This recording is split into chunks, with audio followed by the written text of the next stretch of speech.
नमस्कार दोस्तों, पिछले दिनों हमने देखा था कि जब से झारखंड के सीएम हेमंत सोरेन ने असम की यात्रा की थी, तब से यह लग गया था कि असम में बहुत बड़ा राजनीतिक घमासान हमें देखने को मिलेगा। उस समय आदिवासियों के मसीहा माने जाने वाले हेमंत सोरेन ने असम में यह धाड़ लगाई थी जब तिनसुकिया में इन्होंने यात्रा की थी और कहा था कि असम के आदिवासियों को अगर कुछ होता है तो पूरे झारखंड के आदिवासी उठकर असम में आ जाएंगे उनकी सहायता करने के लिए। और साथ ही उन्होंने कहा था कि अब की बार असम में कुछ बड़ा बदलाव देखने को मिलेगा। अब दोस्तों, उस यात्रा के दौरान क्या हुआ, इन्होंने वहाँ के जो आदिवासी संगठन थे असम के, उनके प्रमुख नेताओं से मुलाकात की, उनकी समस्याओं के बारे में जाना और साथ ही असम में आदिवासियों की राजनीतिक स्थिति क्या है उसके बारे में जाना।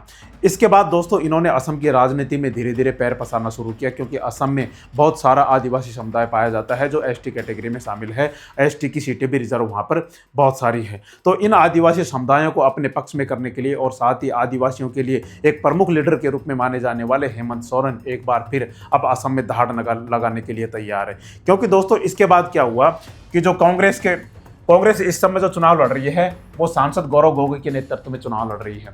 तो इन्होंने क्या किया, गौरव गोगोई ने सोचे कि अब की बार बीजेपी का पलड़ा भारी दिख रहा है, क्योंकि असम में कांग्रेस कमजोर होती दिख रही है। तो उन्होंने क्या किया, झारखंड का दौरा किया और हेमंत सोरेन से मुलाकात की और कहा कि झारखंड मुक्ति मोर्चा जो पार्टी है आपकी, वो हमारे साथ गठबंधन बनाओ और गठबंधन बनाने के साथ ही हम वहाँ पर चुनाव जीत सकते हैं। तो इन्होंने भी संकेत दिए थे कि हम आपके साथ लड़कर चुनाव असम में जीत सकते हैं और अपनी सरकार बना सकते हैं। लेकिन दोस्तों, कल क्या हुआ जब दिल्ली में बात चल रही थी सीटों को बंटवारों को लेकर कि किस पार्टी का कैंडिडेट कौन सी सीट से लड़ेगा, तो उसमें दोनों में मतभेद सुनाई दिए। दिल्ली में कांग्रेस पार्टी की तरफ से और जेएमएम की तरफ से दोनों में मतभेद दिखाई दिए और सीटों के बंटवारे को लेकर दोनों में सहमति नहीं बन पाई, जिसकी वजह से अब ये गठबंधन में दरार पड़ती हुई दिखाई दे रही है। अब इसमें दोस्तों सबसे बड़ा फायदा किसको होगा और नुकसान किसको होगा, और साथ ही वहाँ की जो आदिवासी पार्टियां हैं, जो असम की लोकल आदिवासी पार्टियां हैं, उनका क्या होगा, आज के इस वीडियो में हम विस्तार से चर्चा करेंगे। क्योंकि दोस्तों, असम में अब 9 अप्रैल को चुनाव होने वाले हैं और उसके बाद अगले महीने इसका रिजल्ट आ जाएगा। अब दोस्तों, सबसे पहले हम देखें कि इन्होंने क्या कर लिया है। अब झारखंड मुक्ति मोर्चा ने, जेएमएम पार्टी ने क्या कर लिया है, अलग से चुनाव लड़ने का फैसला ले लिया है, जिसकी वजह से अब असम की राजनीति में बहुत बड़ा बवाल देखने को मिल रहा है। इन्होंने क्या किया है, अपने 21 कैंडिडेटों की लिस्ट भी जारी कर दी है। सबसे पहले हम उसको समझते हैं। इन्होंने दोस्तों क्या किया कि 2026 के लिए अपने उम्मीदवारों की पहली सूची जारी कर दी है। पार्टी ने 21 सीटों पर अपने प्रत्याशी घोषित कर दिए हैं। यह निर्णय कांग्रेस के साथ सीट शेयरिंग गठबंधन की बातचीत विफल होने के बाद लिया गया, जिसके बाद जेएमएम अकेले चुनाव मैदान में उतरेगी। इसमें दोस्तों सबसे मुख्य कारण यह है कि जेएमएम का मुख्य फोकस असम के चाय बागान और आदिवासी एसटी बहुल इलाके पर है, जहां पार्टी अपना विस्तार करना चाहती है। दोस्तों, असम में आदिवासी समुदाय बहुत पाया जाता है और जो चाय बागानों में काम करने वाले लोग हैं उनके बारे में कहा जाता है कि उसमें प्रमुख समुदाय जो है वो संथाल समुदाय के लोग हैं, और जो झारखंड से, बिहार से, पश्चिम बंगाल से या फिर उड़ीसा से आए हुए लोग हैं। और संथाल समुदाय से ही जो झारखंड के सीएम है हेमंत सोरेन जी भी उसी समुदाय से आते हैं, जिससे कहा जाता है कि उनकी पकड़ इस क्षेत्र में काफ़ी मजबूत मानी जाती है। और साथ ही जहाँ चाय बागान और आदिवासी एसटी बहुल इलाके पर है, जहां पर आदिवासियों को मसीहा माने जाते हैं हेमंत सोरेन। और इस समय अगर हमारे राष्ट्रपति जी भी देखिए, द्रौपदी मुर्मू भी, वो भी आदिवासी समुदाय से आती है, संथाल समुदाय से आती है। तो इस तरीके से कहा जा रहा है कि अपनी पार्टी, अपने लोग, जिसकी वजह से ये लोग हैं जो असम के आदिवासी समुदाय के लोग हैं, वो इनसे अपना जुड़ाव महसूस कर रहे हैं। और उन्होंने इस दौरान जब ये असम की यात्रा पर गए थे तो इतनी सारे जो जन आक्रोश इकट्ठा हुआ था, उनको देखते हुए ये अंदाज़ा लगाया जा सकता है। अब दोस्तों, आगे क्या हुआ कि इन्होंने 20 स्टार प्रचारक भी घोषित किए हैं। जैसे असम चुनाव के लिए 20 स्टार प्रचारकों की सूची भी जारी की है, जिसमें हेमंत सोरेन और कल्पना सोरेन भी शामिल है। मुख्य रणनीति क्या है, हेमंत सोरेन के नेतृत्व में पार्टी 70 लाख चाय बागानों में जो काम करने वाले लोग हैं, वोटरों को लुभाने की कोशिश कर रही है। अगर इन वोटरों को लुभाने में कामयाब हो गई तो झारखंड मुक्ति मोर्चा है वो असम में बहुत बड़ा प्रभाव डालने वाली है, एक तरीके से असम की राजनीति को बदलकर रख देगी। अब इसमें दोस्तों क्या हुआ, कांग्रेस के साथ गठबंधन न बन पाने के कारण पार्टी 21 सीटों पर पूरी ताकत से चुनाव लड़ेगी। अब 21 सीटों पर इन्होंने जो कैंडिडेट घोषित किए हैं उनको हम देख सकते हैं कि कहां से उन्होंने जो कैंडिडेट घोषित किए हैं। पार्टी के महासचिव विनोद कुमार पांडे, कौन है, विनोद कुमार पांडे जो जेएमएम के महासचिव हैं, द्वारा जारी की गई सूची में उम्मीदवार और उनके निर्वाचन क्षेत्र की सूची निम्नलिखित है। आप यहाँ पर देख सकते हैं कि कौन कौन से कैंडिडेट कहाँ कहाँ से चुनाव लड़ सकते हैं। आप वीडियो को पॉज करके आप एक बार देख लीजिए कि कौन कौन से क्षेत्र से कौन कौन चुनाव लड़ रहे हैं। तो यहाँ पर कुल 21 कैंडिडेटों की सूची इन्होंने जारी कर दी है कि कौन कहाँ से चुनाव लड़ रहा है। अब दोस्तों इसमें हम देखें कि आखिर जो झारखंड मुक्ति मोर्चा है वो ऐसा क्यों करना चाहती है, क्यों कांग्रेस के साथ गठबंधन नहीं बनाना चाहती, इसका मुख्य कारण हम समझते हैं। इसमें दोस्तों ये है कि इसमें 3 कारण हैं। इसमें पहला कारण ये है कि असम में जो आदिवासी और क्षेत्रीय वोट बैंक पर पकड़ मजबूत करना, ये तो इनका मुख्य कारण है।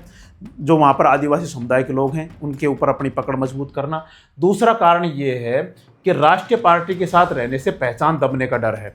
दोस्तों इसमें सबसे बड़ा कारण ये है कि जैसे एक बड़ा पेड़ होता है बरगद का, मान लो उसमें अगर कोई छोटा पेड़ है तो नीचे उगा हुआ है तो उसको कोई पूछने वाला नहीं है, सब उसी की ओर ध्यान देते हैं जो बड़ा पेड़ है। तो यहाँ पर बड़ी पार्टी कौन है, यहाँ पर बड़ी पार्टी है कांग्रेस है। तो झारखंड मुक्ति मोर्चा है जेएमएम, अब वो क्या चाहते हैं कि इनकी जो पार्टी है वो राष्ट्रीय स्तर की पार्टी हो और देश के जो भी आदिवासी हैं वो उनकी तरफ आकर्षित हो और इस पार्टी को अपना प्रमुख लीडर के रूप में माने। जिसकी तरह से वो ये नहीं चाहते कि कांग्रेस के साथ अगर ये सम्मिलित हो गए तो इनका तो मतलब सीटें तो ये जीती जाएंगे, लेकिन इनका क्या होगा, इनका नाम नहीं आ पाएगा, मतलब इनकी पार्टी प्रमुखता से उभर कर नहीं आ पाएगी, क्योंकि इनके ऊपर किसका हाथ रहेगा, कांग्रेस का हाथ रहेगा। कांग्रेस इनसे बड़ी पार्टी है तो कांग्रेस आगे रहेगी, तो कांग्रेस बड़ी पार्टी के नीचे इनको दबने का डर रह सकता है, जिसकी वजह से ये अपनी पहचान खो सकते हैं असम में। इसलिए इन्होंने ये किया है कि राष्ट्रीय पार्टी के साथ रहने से पहचान दबने का डर मुख्य कारण माना जा रहा है। तीसरा ये है कि भविष्य में खुद को एक मजबूत क्षेत्रीय ताकत के रूप में स्थापित कर सकते हैं। दोस्तों जैसे झारखंड में ये अभी सरकार बनाकर चल रहे हैं, वहाँ पर अच्छी पकड़ है झारखंड में, लेकिन पार्टी का अगर राष्ट्रीय विस्तार करना चाहें तो असम में आदिवासी समुदाय के लोग रहते हैं तो वहाँ पर वो अपनी पकड़ मजबूत करना चाहते हैं। मान लो इस बार तो इनकी सरकार, अगर कहें कि मान लो बहुमत से अगर झारखंड मुक्ति मोर्चा की सरकार के असम में आ सकती है तो ऐसा नहीं हो सकता।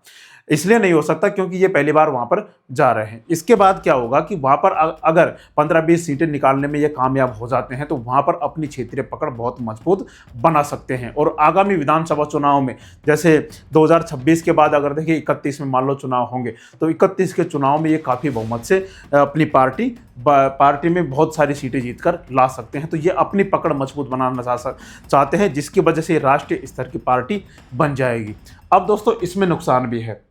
इसमें नुकसान सीधा नुकसान कांग्रेस को है। कांग्रेस पहले ही असम में कमज़ोर दिखाई दे रही है। अगर कांग्रेस इनके साथ गठबंधन बनाने में नाकामयाब हो जाती है तो इसके बाद क्या होगा, जैसे AIUDF भी है वो भी अलग से चुनाव लड़ रही है, वो भी कह रही है कि हम भी कांग्रेस के साथ गठबंधन नहीं बनाएंगे, लेकिन उनका तो अल्पसंख्यकों की पार्टी है तो उनका तो हो सकता है कि गठबंधन बन जाए।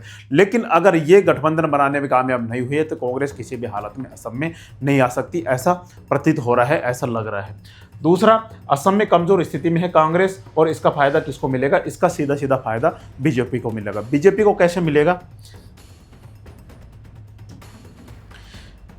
दोस्तों, इसमें बीजेपी को इस तरीके से मिलेगा क्योंकि इसमें क्या है दोस्तों, जैसे बीजेपी क्या कर रही है, बीजेपी असम गणपत परिषद के साथ चुनाव लड़ रही है और साथ ही बोडो पीपल फ्रंट पहले कांग्रेस के साथ जो चुनाव लड़ती थी अलायंस बनाकर, वो अब बीजेपी में शामिल हो गई है। तो बोडो पीपल फ्रंट बोडोलैंड की एक प्रमुख पार्टी है और BTR क्षेत्र में अपना शासन कर रही है। तो यहाँ पर हो सकता है कि 70%, 80% या 90% वोट भी बीजेपी के पक्ष में जा सकते हैं, क्योंकि बोडो पीपल फ्रंट का यहाँ पर काफ़ी प्रभाव देखने को मिल रहा है। तो यहाँ तो क्या होगा दोस्तों, यहाँ से बहुत कम इनको वोट मिल पाएंगे। इसके बाद क्या हुआ, UPPL अपने अलग चुनाव लड़ रही है, जो भी बोडोलैंड की पार्टी है, लेकिन इसका प्रभाव अभी कम देखने को मिल रहा है। AIUDF कह रही है कि हम अलग चुनाव लड़ेंगे। अब कांग्रेस और साथ ही जो वहाँ की जो लोकल पार्टियां हैं, 1-2 पार्टियां हैं, वो क्या कर रही हैं, गठबंधन बना के चुनाव लड़ रही है, तो वहाँ की स्थिति कमज़ोर मानी जा रही है। अब बोडो पीपल फ्रंट के साथ मिलकर असम, वो बीजेपी काफ़ी मजबूत मानी जा रही है और बीजेपी का प्रभाव असम में अभी काफ़ी देखने को मिल रहा है। तो इसका क्या होगा, अगर झारखंड मुक्ति मोर्चा JMM अलग से चुनाव लड़ रही है तो इसका सीधा नुकसान किसको होगा, सीधा नुकसान कांग्रेस को होगा, बीजेपी को नहीं होगा। अब दोस्तों इसमें क्या है कि JMM जो वहाँ की लोकल पार्टी हैं, असम की जो आदिवासी जनजातीय पार्टी है, जैसे जय भारत पार्टी है, उनके साथ मिलकर अगर चुनाव लड़े तो इसमें JMM को भी काफ़ी फायदा हो सकता है। अब दोस्तों हम देखते हैं कि वहाँ की जो लोकल पार्टियां हैं उनका क्या होगा, अगर भारत की पार्टियां आकर ऐसे ही चुनाव लड़ती आई तो वहाँ की जो लोकल पार्टी हैं वो भी कई हैं। जैसे शुरुआत अगर हम बात करें तो जय भारत पार्टी जो आदिवासी जनजाति है उनकी एक प्रमुख पार्टी मानी जाती है। यह असम में आदिवासियों के हितों के लिए बनी एक नई राजनीतिक पार्टी है जिसकी स्थापना 2024 में की गई थी। यह पार्टी मुख्य रूप से 4 जनजाति जो टी ट्राइब्स हैं और आदिवासी समुदायों के अधिकारों के लिए संघर्ष कर रही है और आगामी चुनावों में अपनी उपस्थिति दर्ज कराने को तैयार हो रही है। आदिवासी नेशनल पार्टी असम, ये भी एक छोटी पार्टी है। यह एक क्षेत्रीय पार्टी है जो असम के आदिवासी समुदायों के मुद्दों को उठाती रही है। अन्य जनजातीय जो दल हैं उनमें असम में विशिष्ट जनजातियों का प्रतिनिधित्व करने वाले अन्य महत्वपूर्ण दल भी हैं, जैसे plain tribals council of Assam PTCA। यह असम के मैदानी इलाकों के आदिवासियों की पुरानी पार्टियों में से एक है। जैसे एक तो हिल्स एरिया हो गया, एक मैदानी एरिया हो गया, जिसमें यह प्रमुख भूमिका निभाती है। गण सुरक्षा पार्टी GSP, यह पार्टी भी आदिवासी और अल्पसंख्यक समुदायों के बीच सक्रिय है। राभा जातीय ऐक्य मंच और तिवा जातीय ऐक्य मंच, ये क्रमशः राभा और तिवा जनजातियों के हितों का प्रतिनिधित्व करते हैं। लेकिन दोस्तों हमें यह समझना होगा कि आज का युवा बहुत समझदार और बहुत पढ़ा लिखा भी है। वो खुद यह तय करता है कि हमें वोट किसको देना है। दोस्तों ये ध्यान रखना होगा, ना जाति के आधार पर, ना धर्म के आधार पर, ना क्षेत्र के आधार पर, ना अपने लोगों के आधार पर वोट उसी को दिया जाना चाहिए जो आदिवासी लोगों की समस्याओं पर ध्यान केंद्रित करेगा, उनको सुलझाने की सोचेगा और साथ ही जो असम की तरक्की और असम के विकास के ऊपर ध्यान देगा, वोट उसी को दिया जाएगा जो पढ़ा लिखा होगा, जो समझदार होगा, जो केंद्र सरकार से आंख में आंख मिलाकर यह बात कर सके कि हमारे विकास के लिए, हमारे उन्नति और पुनरुद्धार के लिए ये किया जाना बहुत ज़रूरी है। तो वोट उसी को दिया जाएगा, ये हमें समझना होगा। दोस्तों आपको क्या लगता है, आप एक बार कमेंट करके ज़रूर बताएं और हमारी जानकारी आपको अच्छी लगी हो तो हमारे चैनल को लाइक एंड सब्सक्राइब जरूर करें। जय हिंद, जय भारत।